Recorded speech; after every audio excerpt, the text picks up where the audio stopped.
You're listening to World of Empowerment Radio, your station for practical spirituality in a changing world. And here are your hosts, Aingeal Rose and Ahonu. Hi, I am Ahonu. You are very welcome back to our manifesting course, which is based on Aingeal Rose's book, The Book of Manifesting. We'll be using this as our workbook throughout all the sessions.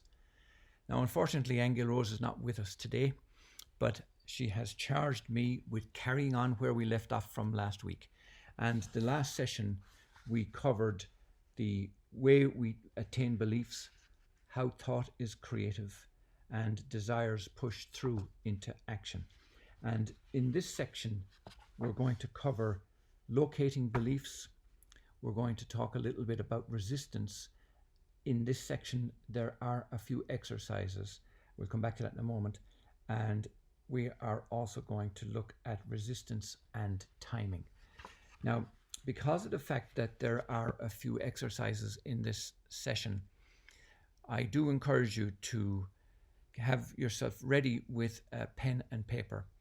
And when we come to the exercises, I'm going to read it out to you and then pause the video and do the exercises there and then. It's actually better to do that than it is to try and go through all of them in bulk and then try and come back and do them.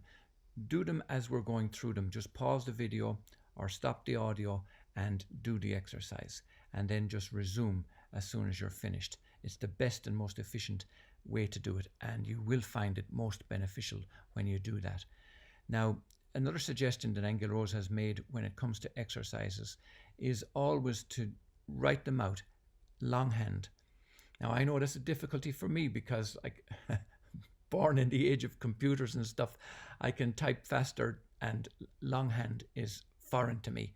But nonetheless, I have found, and have to agree with Aingeal Rose, that when you do write them out longhand, it's like as if it comes stepped down from wherever and out through your physical hand onto the paper.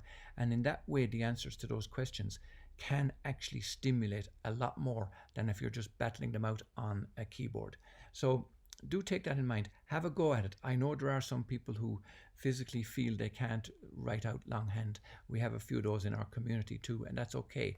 But the best can be got from actually handwriting out. So make sure you've got the notepad and a pen and be ready for those questions.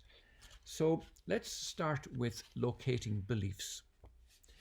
Since your beliefs are held in your subconscious mind, you have to find out what you truly think, believe, and feel. You can do this about anything, anytime, and anywhere. Now, actually, that's one of the great things about this course, and you will learn that you don't have to go out spending lots of dollars or euro or yen or any other currency on any kind of great training courses. The technique you're learning here will stand to you, and you can do it no matter where you are. Any place, anytime. So this is a beautiful benefit from this. To begin, we will focus on particular questions designed to help you discover what is beneath the surface of your conscious mind. And these questions are broken down into 3 questionnaires, which we will be doing today. The first one is general inquiry. The second is your motivations. And the third is fear and change. That'll stir the pot for you now. After you work with these questionnaires, you will get the hang of the type of questions that uncover deeply seated core beliefs. You'll then be able to use this technique forever after to ask questions about anything you're experiencing or feeling. The best place to start is where you are right now in your life. You will see by the first questionnaire, called General Inquiry, that you are going to look into the present state of your life as it is right now. You will examine what you have created so far. In the second and third questionnaires, you will look at the pros and cons, what you like, what you don't like, what you still would like to accomplish, or what you'd like to change. You'll also examine health issues if they apply. All of this will help you uncover your real motivations. You might be surprised to find they are not what you thought they were. Most people don't know how to inquire deeply into themselves. So these questionnaires help you get used to the process of examining your subconscious. You don't need to create a questionnaire to uncover the way you feel or believe about something. We are using these questionnaires to get you started and to show you how asking questions and asking the right kinds of questions can lead to a wide variety of revelations. You can stop at any point in your day when something's going on, and that's the beauty of this. You can deal with stuff as it arises, which is really powerful. You can stop at any point in your day when something is going on that is conflicting, confusing, or painful, and take out your notebook and pen and start writing about what that situation or feelings means to you. Eventually, you'll be able to do this process in the moment with only your mind as the tool. You give everything in your life all the meaning it has for you. Let me read that again.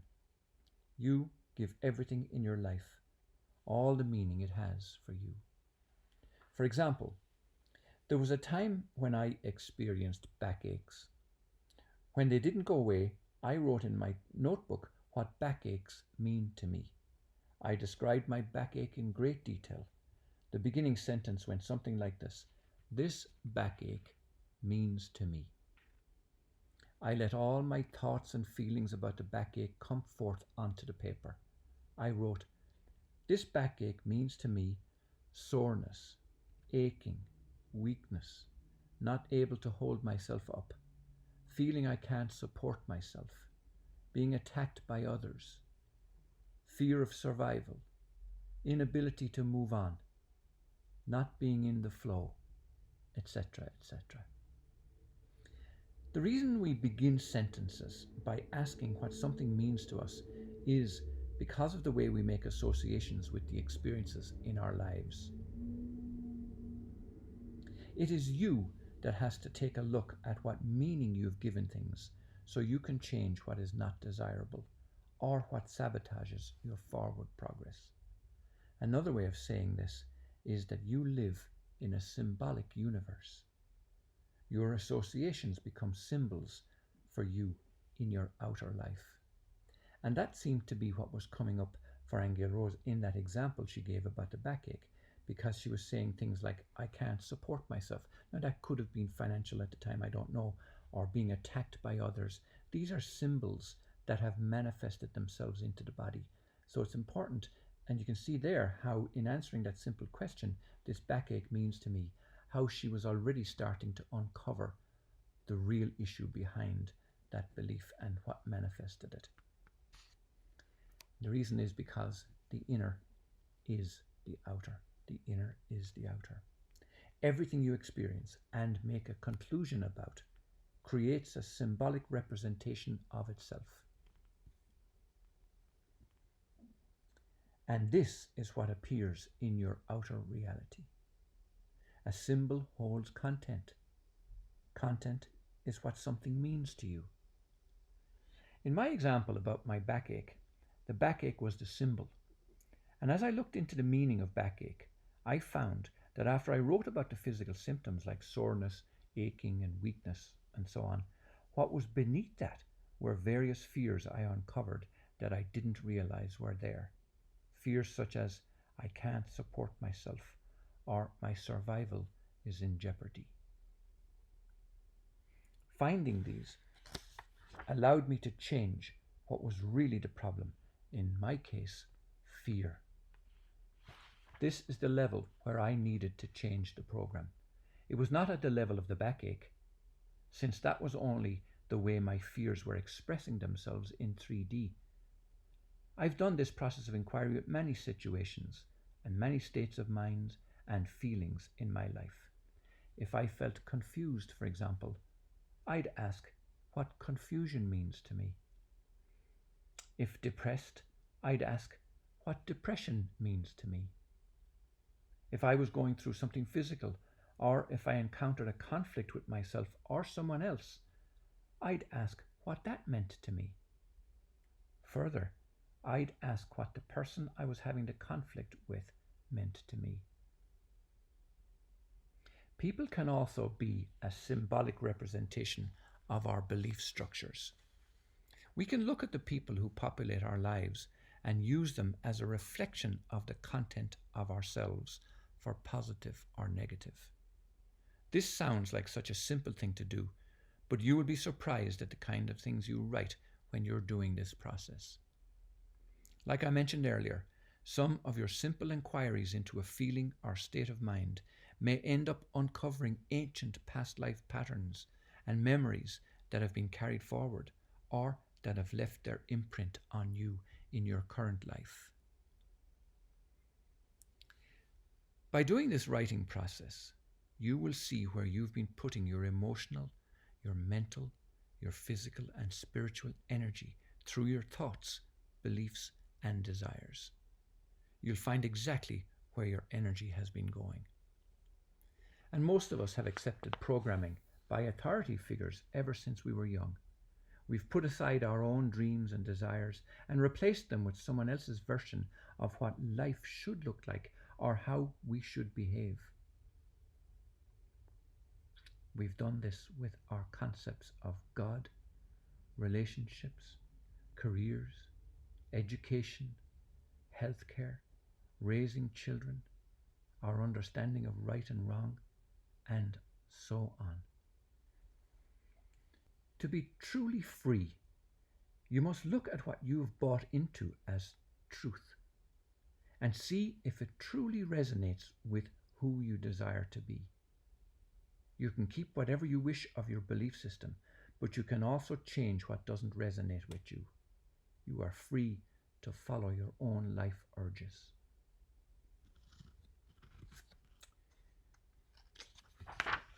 Now,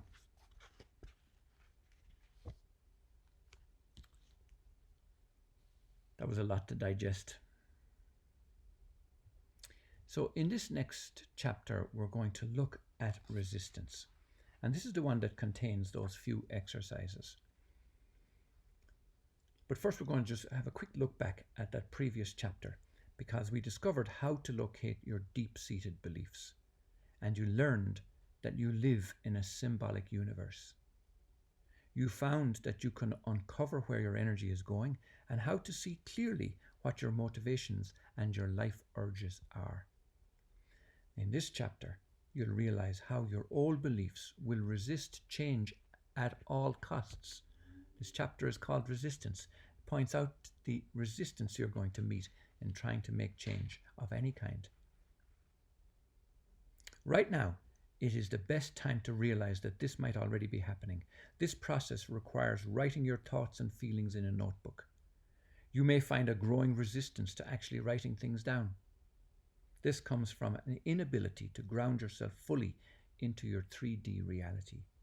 It's a way of avoiding looking at your present circumstances. And this is very often the case why, just on a side note, and I know I've found the same thing myself and Aingeal Rose indeed many times. When you do a course of some kind, and if it really is a kind of course that stirs up stuff for you, you find you might go into the second leg of it and you won't finish it for whatever reason. Not always the case, of course, but certainly that's what the resistance is. We don't want to make changes at these levels, and unless we understand what the core motivation is. And that's why this is really important. Always remember that the physical process of putting things down on paper with your own hand and pen opens you up to deeper levels of your inner self. And in doing this, you're opening a door to communication with your subconscious mind, which is held in the more subtle layers of the body-mind system. And not only is this necessary to uncover deeper truths about you and within you, it's equally necessary to put your new definitions and desires down on paper. Because it's like it's manifesting them into the reality. And you're bringing your conscious mind to the physical level in doing this. And the reason you're doing that is so that it can manifest into this reality. Your own hand, your pen and paper are physical. You'll not have the same results if you try to explore the content of your subconscious by thought alone, certainly not in the beginning, or typing on a keyboard. The resistance to actually writing things down comes from an inability to ground yourself fully into your body. It's your ego's way of avoiding facing your present reality. Your ego self, in its proper role, is to be at your service. It's not to control you or to enslave you in its service. So be aware that your ego mind will do everything in its power to keep you from doing this exercise. Some of its famous tricks are to make you sleepy, or to suddenly remember all the other things that you have to do that would take you away from this process. This is because the ego does not like change. It prefers to stay in its comfort zone where it feels secure. This part of you doesn't care if you're experiencing the best situation or not. Its motivation is to keep its false sense of self in place. It doesn't want you waking up and becoming a conscious creator because it believes it will fade away if you wake up. And it could be right. Your ego will convince you that you have no right to do this, that only God creates. It will tell you it won't work, that you don't have this kind of power, that you will lose something you value if you do it. Your ego will tell you to give up if you don't see the results immediately, or if you go into fear around change. It will make you think you're bad to continue, or that becoming your own authority is selfish. On and on it will go to browbeat and pressure you into quitting. You must be aware of this, and when it happens, put your focus on the process that I will now teach you. These moments are the perfect time for you to sit down, take out your pen and paper, and ask yourself what those thoughts and feelings mean to you. You can also ask what the resistance you are feeling means to you. So in the following chapters, I will show you how to change this self-sabotaging behavior into something that is productive and life-affirming. And you will not be sorry. In fact, you will become keenly aware of how the ego mind interferes with your expansion. This process helps you become the authority of your life. The way to work through ego resistance is to write out the answers to these questions. Now it's at this point in time where I'm going to read each one in turn and then pause and write out the answer. The first one is: resisting writing my thoughts or feelings means to me. Now set a little timer for yourself if you want, for 20 minutes or thereabouts, and write out the answer to that question. Resisting writing my thoughts or feelings means to me. And then come right back and we'll continue.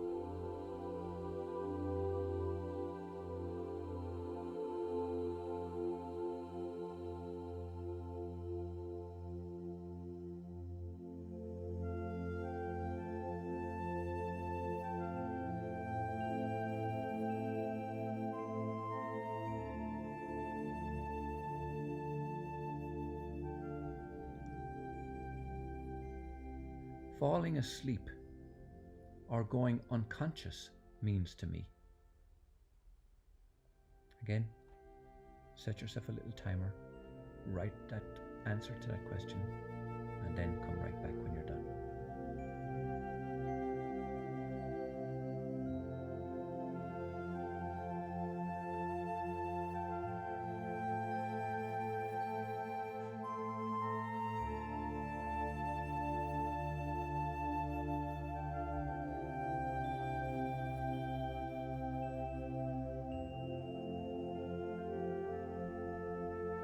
Next question. If you felt as if you were being told not to continue with this process, here's the prompt. The payoff I get for not doing this process is... payoff I get for not doing this process is? Again, go ahead, write out the answer to that question.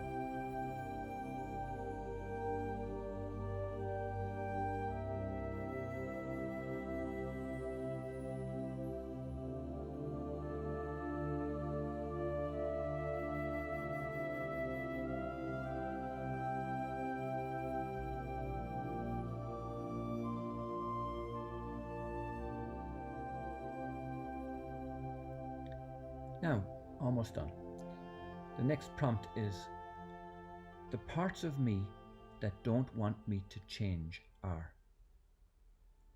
The parts of me that don't want me to change are.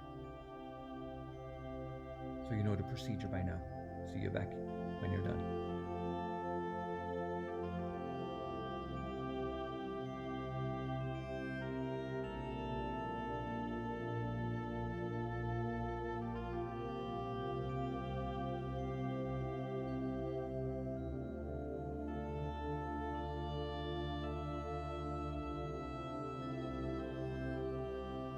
And the final prompt in this section is, if I change my life, it would mean ... So you write out the answer to that. If I change my life, it would mean.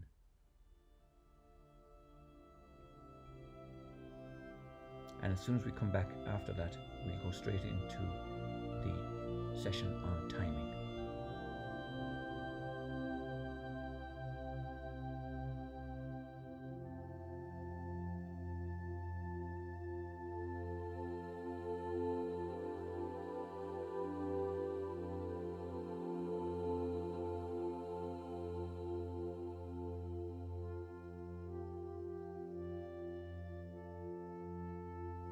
I guess at this point you might be really bursting at the seams to tell somebody about what you've uncovered, or the realizations might be dropping in about certain things in your life.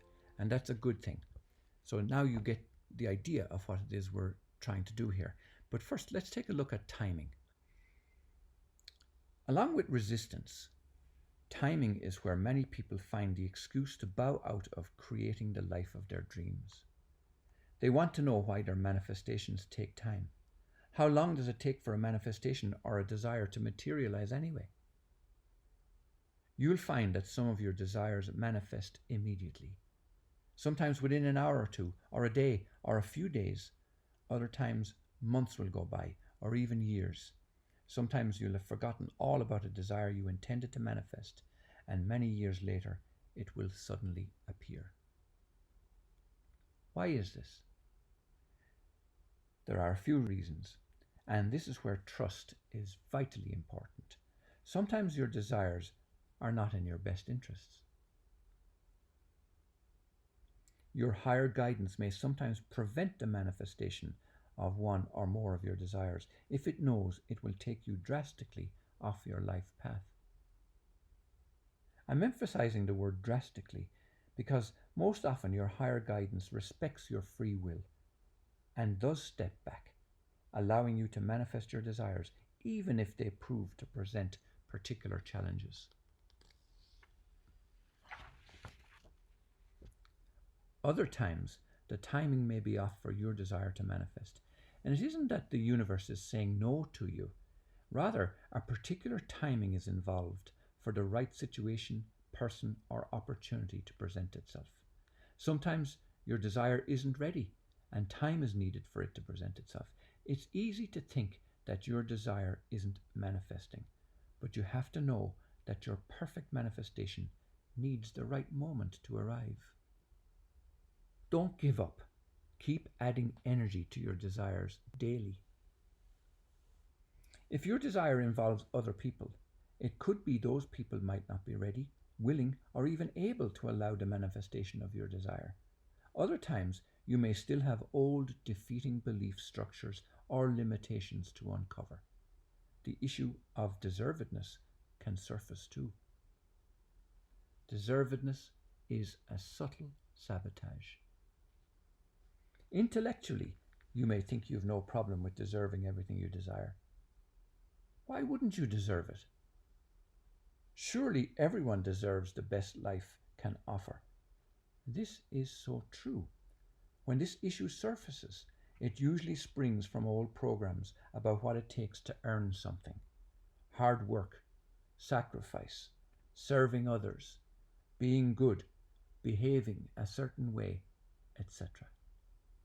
And while the law of karma is a fact when it states that like attracts like, much karma can be worked through by achieving higher attributes such as forgiveness, offering blessings to yourself and others and those you may have issues with, and offering the gift of grace to everyone.